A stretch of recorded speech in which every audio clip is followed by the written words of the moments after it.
मन का कर्म ही कर्म है और इंद्रियों का कर्म दिखाई तो पड़ता है लेकिन उसका फल नहीं मिलता।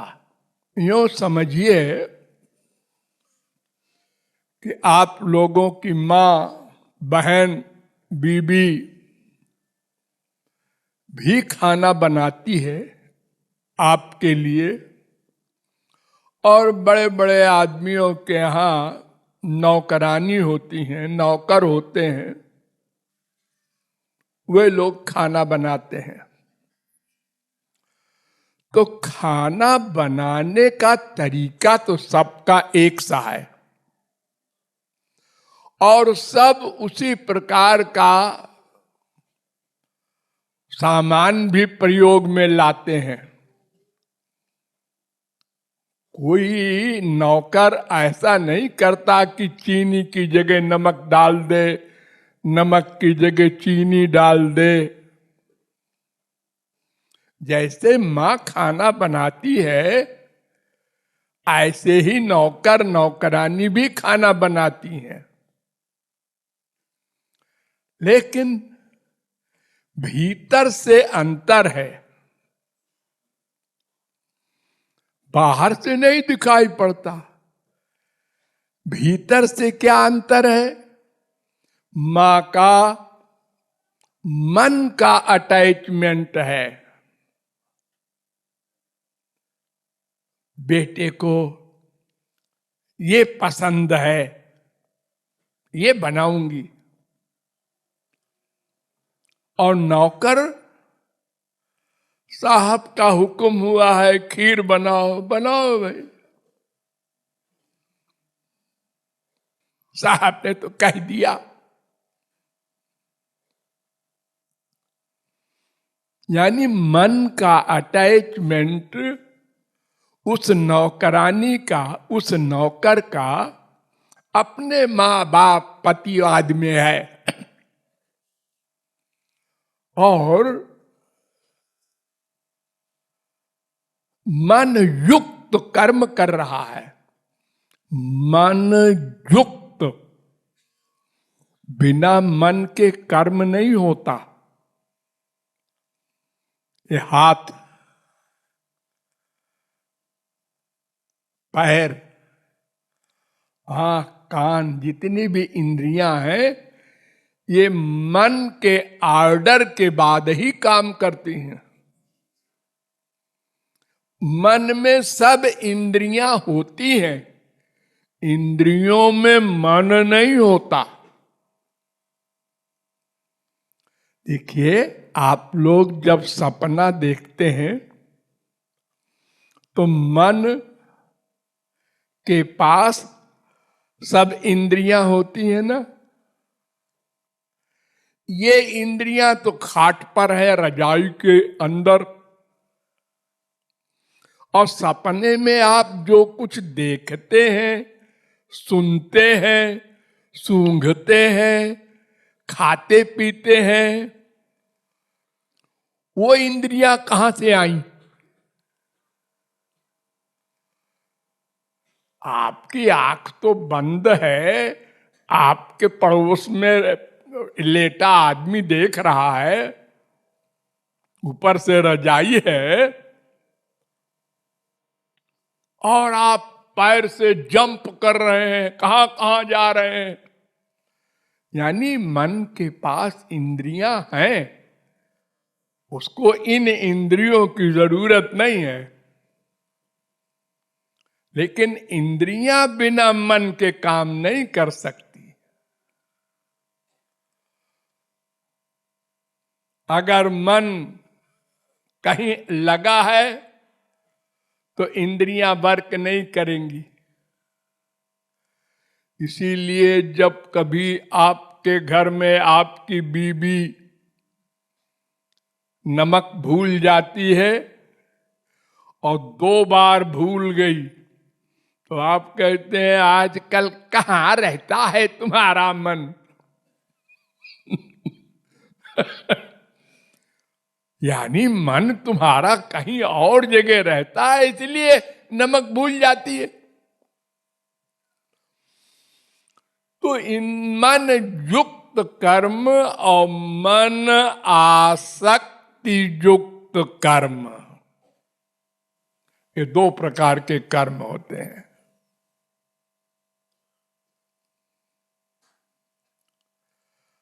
सवेरे सोते हैं आप लोग आजकल जाड़े में रजाई ओढ़े हुए, बीबी कहती है उठो 6 बज गए, 6 बज गए, उठना पड़ेगा, उठना पड़ेगा। यानी मन का अटैचमेंट नहीं है उठने में, सुख नहीं मिल रहा है मन को, लेकिन उठना पड़ेगा क्योंकि आगे ऑफिस जाना है, दुकान जाना है। तो मन बुद्धि युक्त कर्म और मन बुद्धि आसक्ति युक्त कर्म, दोनों को याद रखो, भूलना नहीं। तो मन बुद्धि युक्त कर्म तो हम लोग दिन भर करते हैं, 98% सारा दिन। किसी का मन करता है क्या दुकान चलो, खोलो दुकान, बैठो, परखो एक एक को, आइए साहब आइए, ऑफिस चलो, बॉस आ गया होगा, गुर्राएगा।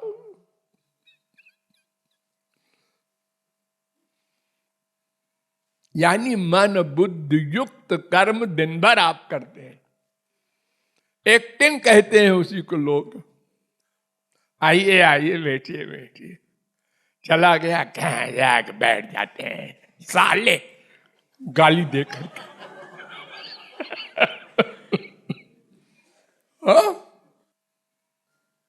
अगर वो फिर लौट आए, आओ आओ आओ भाई आओ, 1 सेकंड में। तो भगवान के एरिया में मन बुद्धि आसक्ति युक्त कर्म जो होता है उसी को कर्म कहते हैं, उसी का फल मिलता है। और संसार में चाहे मन बुद्धि आसक्ति युक्त कर्म हो और चाहे मन बुद्धि युक्त कर्म हो, दोनों का एक फल। रसोईया ने बढ़िया खाना बना दिया, साहब खुश हो गया, भाई वाह क्या बढ़िया खीर बनाया है। मां ने बनाया, वहां भी यही कह दिया। नौकर ने बनाया, वहां भी यही कह दिया। दोनों के मन में क्या अंतर है, इसको साहब से क्या मतलब। अब वो कहां जानता है बेचारा, सर्वज्ञ थोड़ा ही है। लेकिन भगवान सबके अंदर बैठा रहता है ना, इसलिए वो नोट करता है कि इसने बिना आसक्ति के हरे राम कहा है, हमारे चंदन लगाया है, हमारे सामने झूठ बोल रहा है, एक्टिंग कर रहा है, त्वमेव माता च पिता त्वमेव। इसके मन का अटैचमेंट अपनी मां में, अपने बाप में है, फिजिकल में।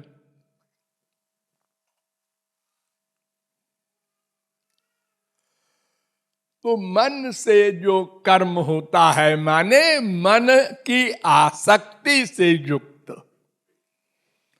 उसी कर्म का फल होता है। और अगर मन भगवान में चला जाए, रहे, तो कर्म करे तो भगवान का फल मिलेगा। ध्यान दो यहीं पर सब लोग, जहां मन रहेगा उसका फल मिलेगा। मन भगवान में है और कर्म संसार का कर रहा है, तो भगवान का फल मिलेगा। मन संसार में है, कर्म भगवान का कर रहा है, तो संसार का फल मिलेगा। 84 लाख में घूमो, बड़ी पूजा आरती किया जिंदगी भर, लेकिन मन का प्यार संसार में रहा, तो जहां प्यार है मरने के बाद उसी की प्राप्ति होती है।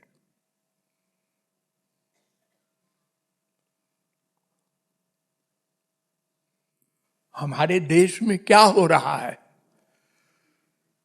सब इंद्रियों की भक्ति,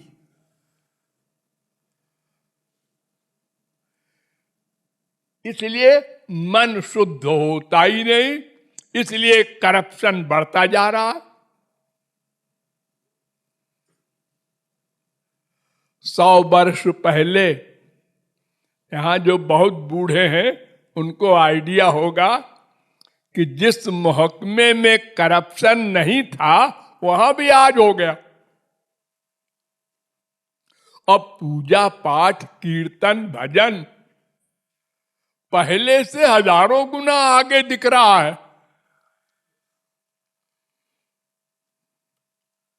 रेडियो से, टीवी से, अनेक प्रकार से कीर्तन भजन पूजन अनुष्ठान पाठ सब हो रहा है। और दुनिया वाले सवाल करते हैं कि तुम्हारी इंडिया में तो बड़ा भगवान का मामला चलता रहता है, फिर इतनी गड़बड़ क्यों है?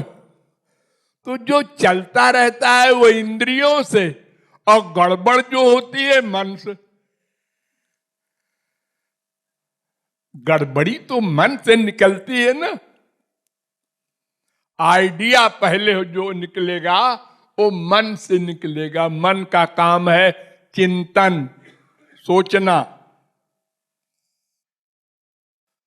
तो इसलिए हमको ये सिद्धांत हमेशा याद रखना चाहिए कि भगवान संबंधी आनंद चाहिए तो फिर मन भगवान में लगाना ही पड़ेगा, और वही कर्म भगवान नोट करेंगे जिसमें तुम्हारा मन भगवान में लगा रहे। लगा लगा। तुलसीदास ने कहा इन दुनिया वालों को कैसे समझावें। बहुत सोचा तो उन्होंने कहा कामिही नारी प्यारी जिमि लोभी प्रिय जिमि दाम। जैसे कामी अपनी कामिनी का चिंतन करता है मन से, सदा चलते फिरते उठते बैठते खाते पीते, ऐसे चिंतन करो भगवान का हर समय। वे ही हमारे हैं, वे ही हमारे हैं, वे ही हमारे हैं, भी नहीं।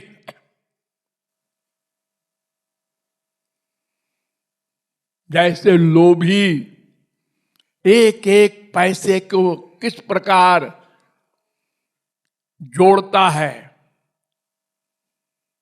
बेटा कह रहा है पिताजी ये ला दो, चुप रहे।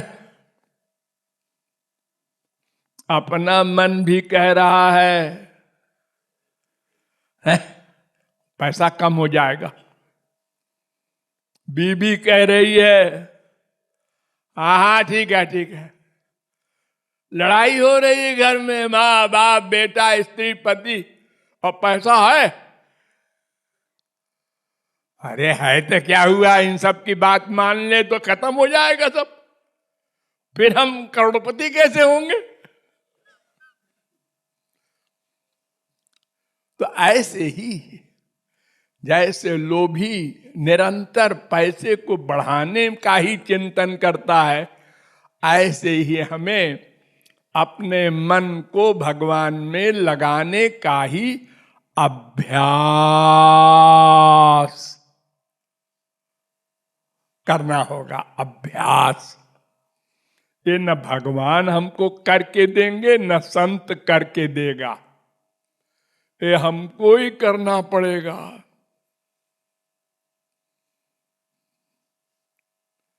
अगर भगवान और संत किसी को अधिकार होता तो संसारी क्यों रहता? एक संत संसार में आता और सब जीवों का काम कर देता।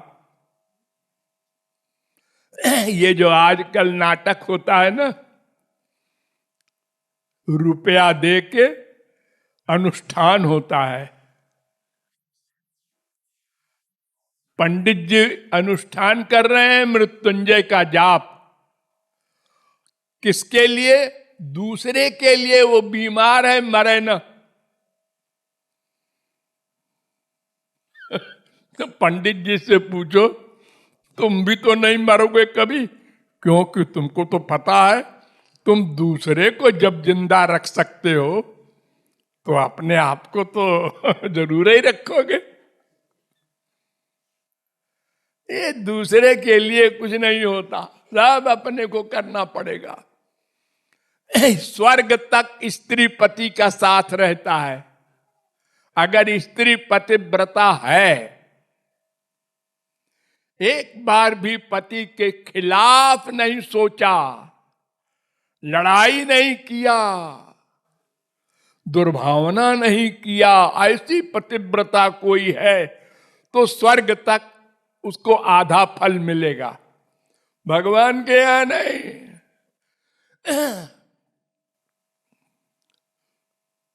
हमारे संसार में बहुत से लोगों का इतना अटैचमेंट है बीवी बच्चों से कि हमारे साथ फोटो खिंचवाते हैं।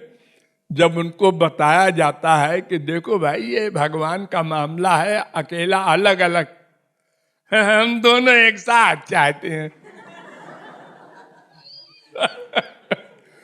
क्यों जी, जब तुम मरोगे तो दोनों एक साथ मरेंगे, ऐसा बोलोगे? बेटे को भी लेके मरेंगे, सब लोग जहर खाओ एक साथ।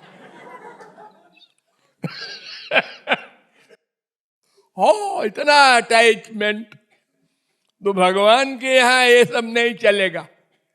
एक जीवात्मा, एक परमात्मा, बस। ये सब तो यहीं के हिसाब किताब वाले हैं। श्री कृष्ण भगवान ने कहा, अरे मनुष्यों,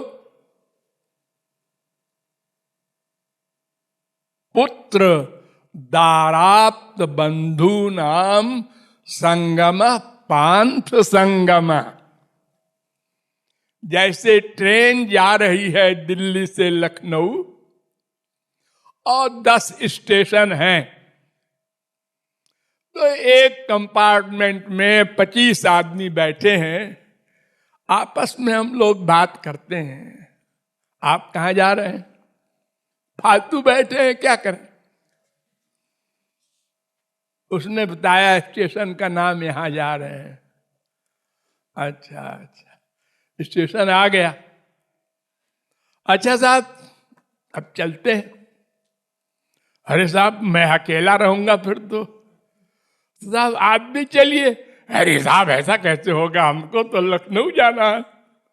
तो साहब फिर आप हमारे साथ नहीं चलेंगे, हम आपके साथ नहीं चलेंगे। ये सब ऐसे ही मामला है, जिसको जहां उतरना है उतरेगा।